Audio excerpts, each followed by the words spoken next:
Coming up towards 6:40 in Trinidad and Tobago. Well, the evidence of emotional, psychological and cultural trauma continues to dominate our headlines, resulting in societal collective trauma. Sounds like fancy language, doesn't it? But basically it's blood all over the place, and lots of women are being the victims. To cut a long story short, well, Hanif Benjamin, clinical therapist and clinical traumatologist, is here with us to offer some tips to help us cope with these sorts of situations.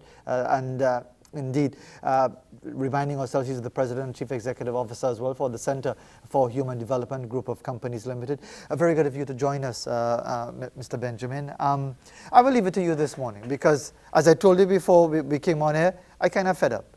Because it's tiresome to engage in these same discussions over and over. Yes, there's a responsibility to have learned people like yourself to come on, but let me leave it up to you. You say what you want to say. Because at the end of the day, Fazir, and like you, I too, I am fed up. And I am fed up because it seems as if, and good morning to you and good morning to Trinidad and Tobago. And you know, I'm driving up the highway this morning with a little showers coming up. And I'm saying to myself, I've had this conversation so many times with you and other people right here. And it's the same conversation over and over and over. And to me, the question is, when as a country we are going to decide that it is time to change? When are we going to say it is time to do something differently? Because everybody knows the old adage about insanity. It is doing the same thing over and over. So we're going to have a vigil again, we're going to march, we're going to get upset, we're going to say nasty things on Facebook, and tomorrow we're going to be business as usual until the next one. When you look at all three papers this morning, it is mad with blood, right from the young man who was shot and killed, from the gruesome attack and suicide in San Fernando. I mean, how many more can a country take? And when you talk about emotional and psychological and cultural trauma, it is real and it is pervasive, and it continues to be the cloud that looms over Trinidad and Tobago, Fazir. And for me, today the conversation, yes, we're going to talk about some tips, is really, what are we doing? How can we change our country so that situation like this does not continue to be the norm as opposed to not the norm? I mean, how much is too much and how little is too little? How resolved are our leaders? How resolved are our business community, the religious sector, you and I in the community? Because, Fazir, nobody could tell me on this very morning that we did not know. Nobody could say we did not know. So why are we now in surprise and bawling and carrying? We knew. There is no way that what happened in San Fernando was the first time and only time that it got. No, we got to a place where it was final. But nobody could tell me we did not know. So the question is, did we know and what did we do? Where are our state agencies and what is being done? Where are our NGOs, FBOs, CBOs, churches, religious sectors? Right now, we have a country again in mourning. So for this year, we have been in mourning after mourning. And this does something to the psyche of a man, of a person, of a child. When you are constantly in an emotional state, you begin get what you call a trauma. And not only trauma, but we call a cyclical trauma, we call it a pervasive trauma, and it changed the very trajectory of your mind.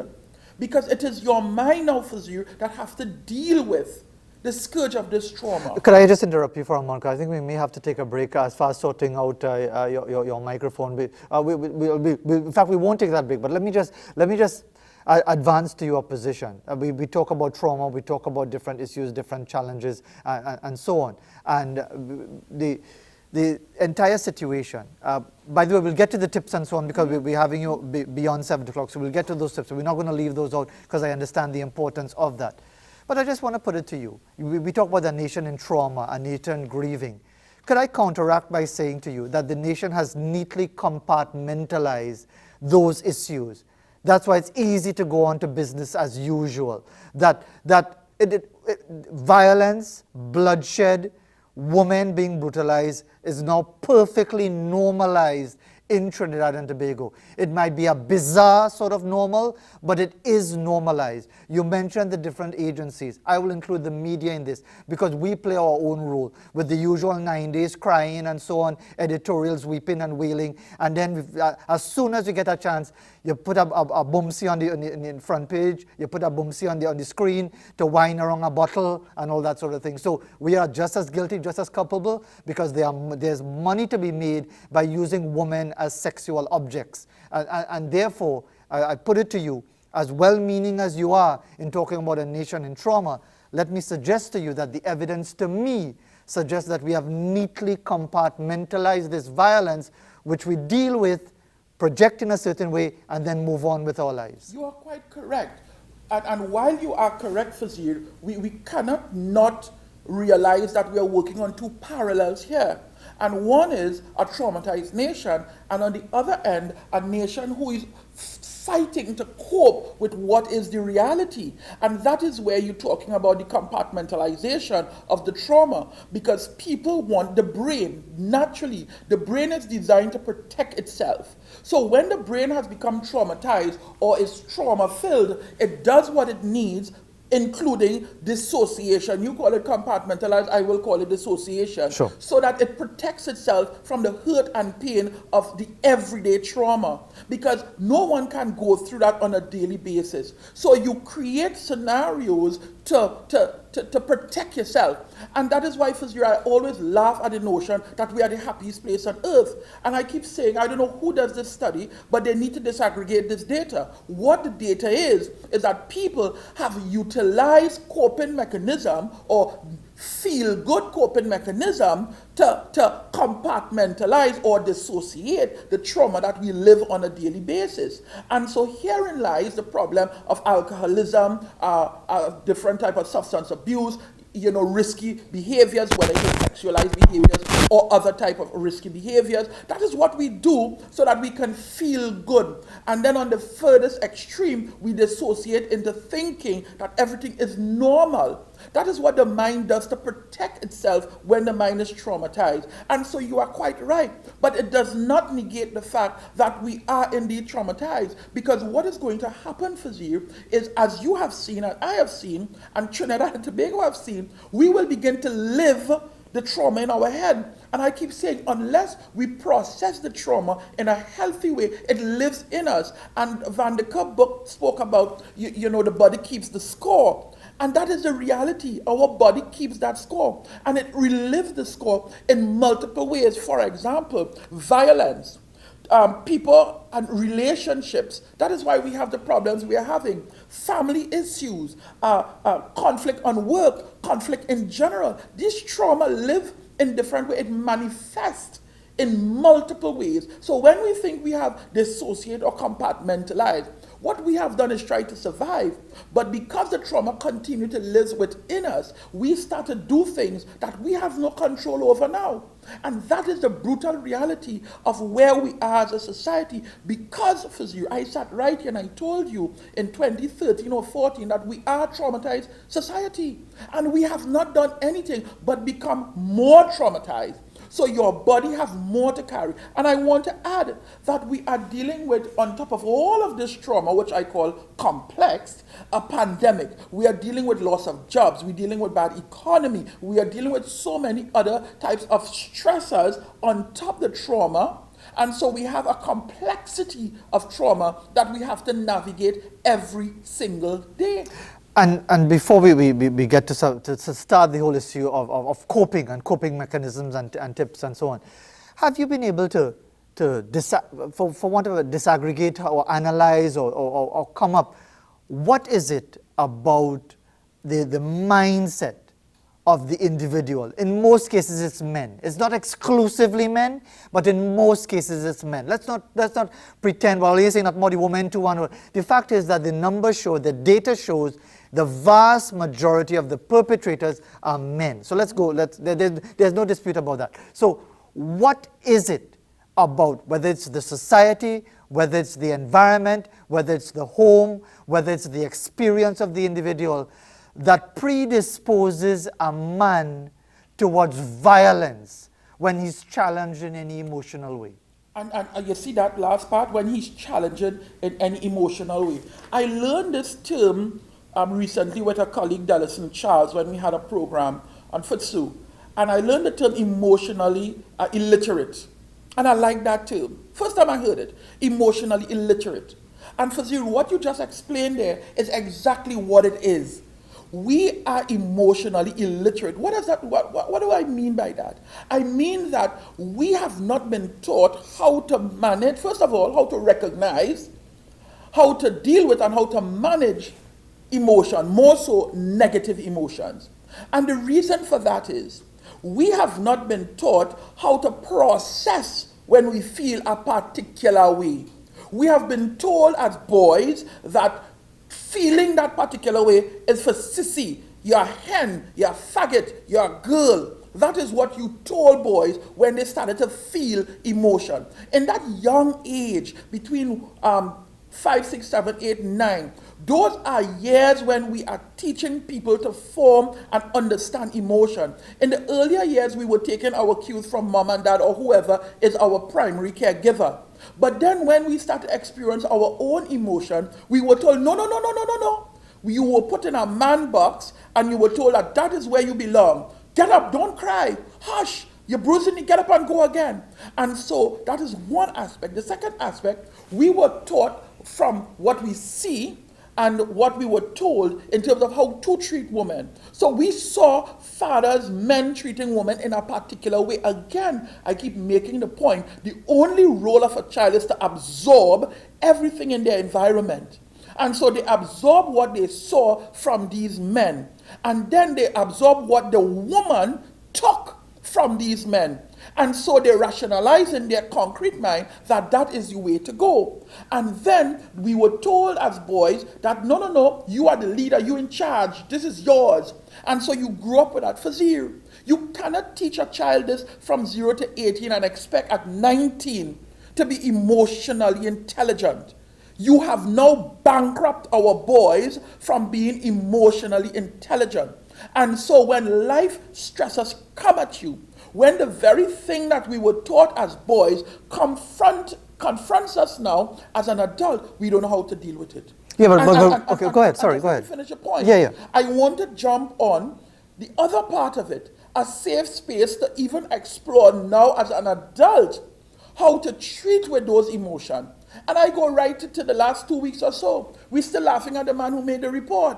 We're still laughing at this man. Whatever that report is, whatever he went through, we as a country are laughing at him. So what does that say to men who feel the need to come out and say, I feel this way, I want help? So it leads me to the other place. There's absolutely no place where a man could feel as if he can go to get help, where he can reach out to even his colleagues and say, hey, I feel this kind of way. So you know what we do? We genderize it, we stereotype it, we womanize it, and we turn it into a rude joke or some lewd suggestion to express how we feel. But in actuality, we are expressing the hurt that we are going through, But because we can't come and say, for you, by my wife last night, or my girl, and we can't do it like that. So you know what we're going to do? We're going to do it over our drink, and we're going to turn it into a big joke. Because that is how we were taught to deal with difficult situations. But why does that translate into violence? I mean, this is the point. And because we're going to take a break shortly for and we'll continue and we'll get to those tips and guidelines which you've given many times over. But the thing is, what then? Okay, emotionally illiterate. You don't know how to deal with this because you've been brought up a certain way. But how does that translate towards violence? It translates because that is what we know. That is what we have been shown. Our country is a violent society. Everything is hinged on violence. And when you look at a bankrupt emotional person, you lack the cognitive ability to think through a process that would lead to a positive outcome. So the way you think is interrupted because your emotion is not able to guide you through those processes. And therein lies the violence to the end. That is why sometimes a person who is also emotionally illiterate, their thing is, I will cuss you out. Because you can't sit and have a reasonable conversation that is of logic because your mind is not there yet. And because we know of violence, then that is what we lead to. I told the Attorney General many years ago, I said, let me tell you something. This Attorney General? Yes. Yeah. I said, we cannot legislate emotion. We were discussing some bills in terms of whether domestic violence, child bill, pedophilia. We cannot legislate emotion. You can put $2 million bail and 500 years in jail. When your emotion has become bankrupt and you see no way out, you will act. Like in this situation, like in all the situations that we see. And we keep asking the question, but why? And so we go and we change the law, we increase this, we increase that. But that doesn't change the fact. Because if in my mind, I cannot put the two together and see a response to my action, then the law cannot help me. And so then it leads me to what can we do? And what we must do for you is create programs. You see, this country is a reactionary country. We need to move from reactionary to preventative. And we do not want to spend the money to be preventative. We want to see a problem first before we invest. We want to see dead bodies, we want to see blood before we say, we need to do something. And the New York system moved from millions of dollars at the end result into spending money less at the front end because now we're preventing the situations from happening. And we could talk more about how we do that. Indeed, we're going to deal with those issues because that's really the tips and advice that we want to get because I'm sure you're familiar with all the advice that whether it's Hanif Benjamin or others in this field would have been given in coping, but indeed, how do we go to the front end? How do we go to the end where you could prevent rather than dealing with the aftermath? But as we go to the break, here's a submission by one of our viewers in City with these nice flowers. These it's sort of like a tiny ornamental garden in some ways. And now from a viewer in City with now going to the flower submission by Narda in Cascade. So the first one was from City, and now this one is from Narda of Cascade. Sorry for confusing you, but hopefully you've got the images clear enough in your mind and try to brighten your spirits a bit as we go to the top of the hour and return to our discussion with Hanif Benjamin.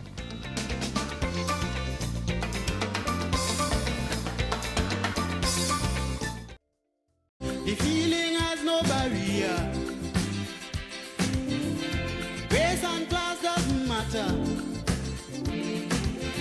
4 minutes after 7 o'clock in Trinidad and Tobago. Good to have you with us as we go into the second hour of morning edition on this Thursday. Let's return to our dialogue with Hanif Benjamin, a clinical therapist, clinical traumatologist, President and Chief Executive Officer of the Center for Human Development Group of Companies Limited.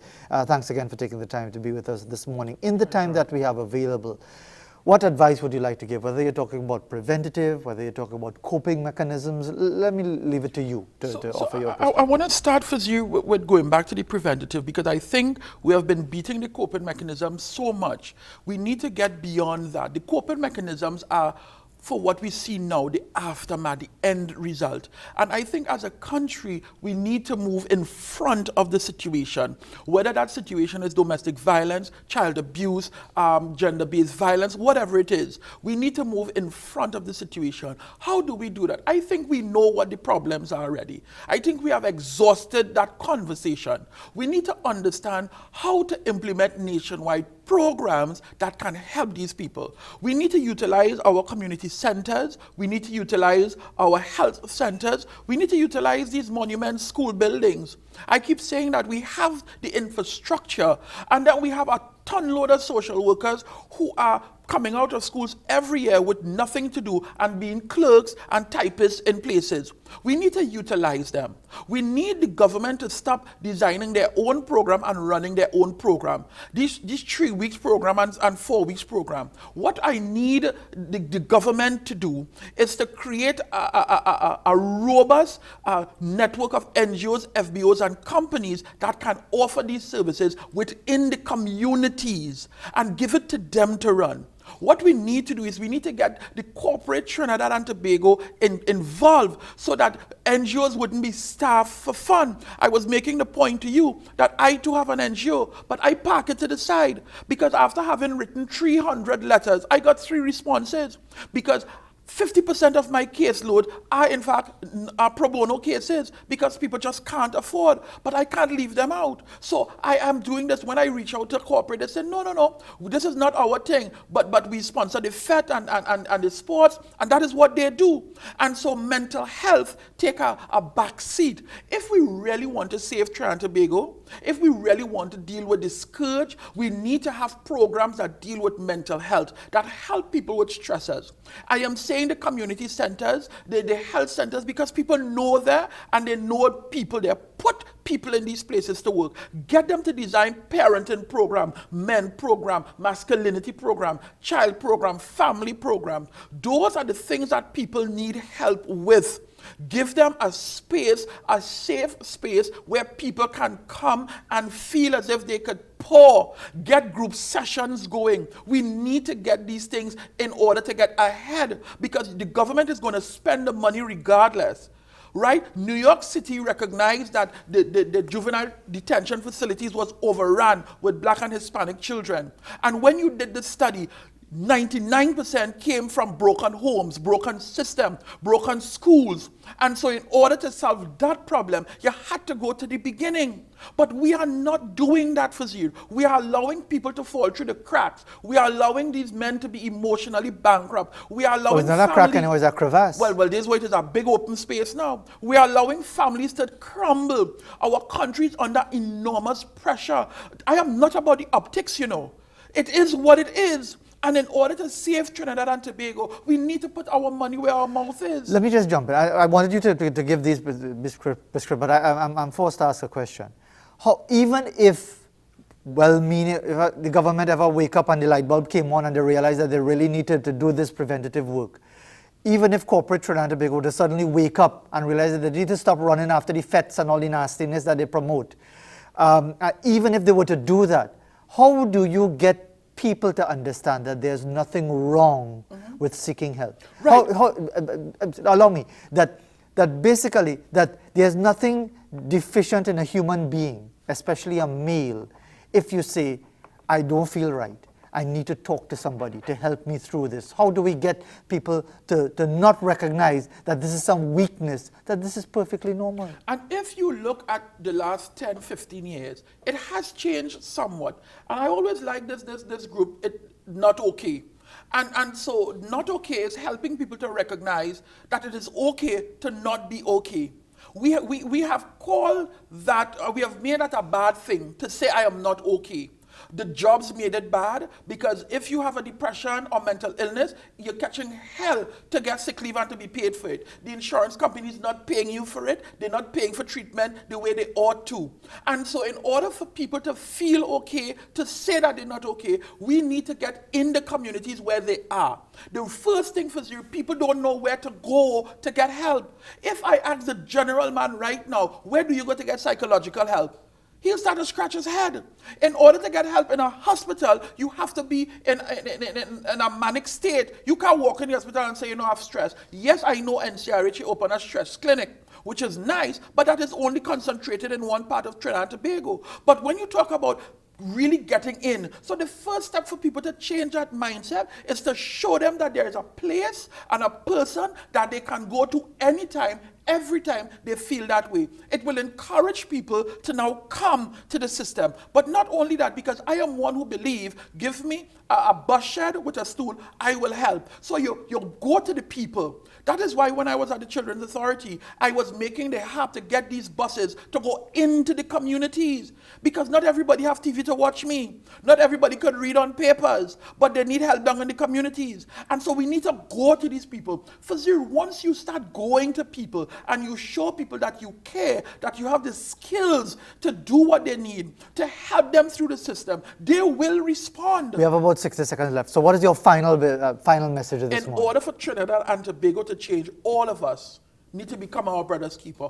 All of us, business, government, NGOs, churches, religion, need to say, we have a problem and together we can fix it. Stop hiding. Stop being optical. Stop all of that nonsense. Let us come together and say, you know what? There are people out there who can do this. Let's get them in and let's fix Trinidad and Tobago once and for all. Hanif Benjamin, thank you very much indeed for Always taking the a time pleasure, and to be Fazil. so forthright with your perspectives to the point that you're working up a decent sweat on Yeah, that forehead yeah. there, Mr. Benjamin. But no, it's a serious issue. It's nothing to skylark about, even though for many it's all about dollars and cents. It's a lot more than that as far as this society is concerned. As we go to the break here, a couple of floral images sent to us by one of our viewers, Jenny, as we head to the break, showing us periwinkle and then the orchid as well as we head to the break. Sleep.